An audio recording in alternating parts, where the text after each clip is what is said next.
Is it wrong to assume you want to be back here? Uh, no, I wouldn't. I wouldn't say that's. There you go.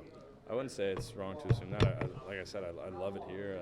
I love the locker room. I love the offense. I love this. I've been here for 4 years, and I really enjoy it here. So I know things change very fast in the NFL, and situations are fluid, especially in free agency.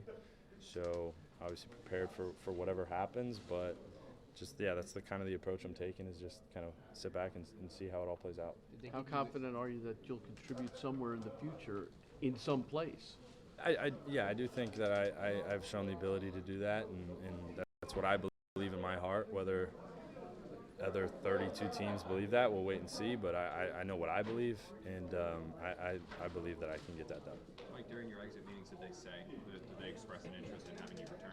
Yeah, they've expressed that interest to me, but like I said, and I'm sure they'll be the first to agree too. Things change very fast in this league, so we'll see what happens. We'll see how everything plays out, but I've expressed interest, and so have they. So it's my first time hitting free agency. I don't really know how it goes, so kind of learning on the fly. Are you excited for? I mean, you said it's your first time hitting free agency. I mean, you've now put on between last year and this year some solid things on tape. I mean, you've shown that you can play. I mean, is there a little bit of an excitement to kind of be booed in a way with have other teams going after you? Yeah, I would say the excitement is hopefully just to get some stability. Just these past couple of years, everything is so up and down and no guarantees, especially in this profession. So if anything's just for my wife and I, some stability, hopefully, is what we're looking for. But no, I just want the right situation, and I'm sure that'll present itself at some point throughout these next couple weeks. How do you perceive this quarterback situation here? Do you see it as an overall competition for next year? I have no idea. That's I don't make those decisions. That's for upstairs and Coach Sala and them. So I'm sure they'll communicate that when it's necessary. But yeah, I have no clue. Although the team didn't end up in the playoffs personally, how was this year for you? How would you sum it up? As a team, I think we did a lot of good things, and we learned a lot. We learned that December and January football requires a different type of finish, I guess you could say, which is what Coach Sala just told us. The theme of this season was we need to finish. So, yeah, I think we got a lot of good, meaningful December football experience that a lot of these young guys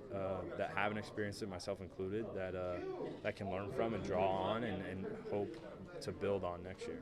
Is it still a surprise to be standing here after a 6-3 record and to end the season on a 6-game losing streak? Yes, no one plans to do that, so it's always going to be a surprise and frustrating. But like I said, at this point, the only thing you can do is try to learn from it and move on. Mike, you've spoken about the fact you feel like you're a starting quarterback in this league. If you are brought back here and it ends up being a backup role, is that palatable to you, or where do you stand on that? Because you're confident in your abilities to be a starter, but if that's where in their minds they slot you, where do you stand on that? I think it's just no matter what position, what number on the depth chart you are, your number one goal should be being a good teammate. And when you are a good teammate, the rest kind of takes care of itself. So whatever role I'm placed in, starter, backup, third string, whatever it is, you got to first of all handle your business on the field, but also just be a good teammate, because winning cures all, and being a good teammate helps you get to that goal.